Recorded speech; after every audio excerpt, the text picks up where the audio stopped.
School எல்லாமே open ஆயிடுச்சு. ஸ்கூலுக்கு போன ஃபஸ்ட் நாளே வந்து எல்லா புக்ஸுமே வந்து தந்துட்டாங்க.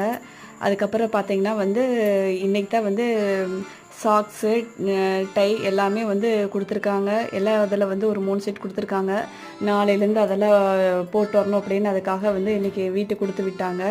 அதெல்லாம் பார்த்தீங்கன்னா நான் வந்து எடுத்து வச்சுட்டு இருந்தேன். பூண்டு வந்து தீர்ந்துருச்சு. அதனால் வந்து நான் பெரியவங்கிட்ட சொல்லிகிட்டு இருந்தேன். அப்புறம் ஈவினிங் அவன் வாங்க கூட்டிகிட்டு போகிறேன் அப்படின்ட்டு கடைக்கு கூட்டிகிட்டு போனான். கூட்டிகிட்டு போயிட்டு பார்த்தா பூண்டு விலை ரேட் அதிகம்னு பார்த்தா, ஆனால் நான் நினைக்கிற மாதிரியே இல்லைங்க. பூண்டு வந்து ஒரு கிலோவே வந்து 120 ரூபா தான். நான் வந்து மலை பூண்டு தான் வாங்கியிருக்கேன். என்னடா பூண்டு விலை இவ்வளோ கம்மியாயிடுச்சா அப்படிங்கிற மாதிரி நான் யோசித்தேன். பரவாயில்லைங்க, பூண்டு இவ்வளோ விலை கம்மியாக இருக்குதுன்னு எனக்கு தெரியல. ஆனால் போன தடவை வாங்கினப்ப பார்த்திங்கன்னா கொஞ்சம் சீப்பாக தான் இருந்துச்சு. சரி, அப்போ நம்ம வாங்குறப்ப ரேட் கம்மியாக இருந்துச்சு, அதுக்குள்ளே எப்படியோ அதிகமாக இருக்கும்னு நான் நினச்சிட்டே தான் போனேன். ஆனால் வந்து பூண்டோட ரேட்டு வந்து கம்மி அப்படிங்கிறது இன்றைக்கி வாங்கி தாங்க நான் தெரிஞ்சுக்கிட்டேன்.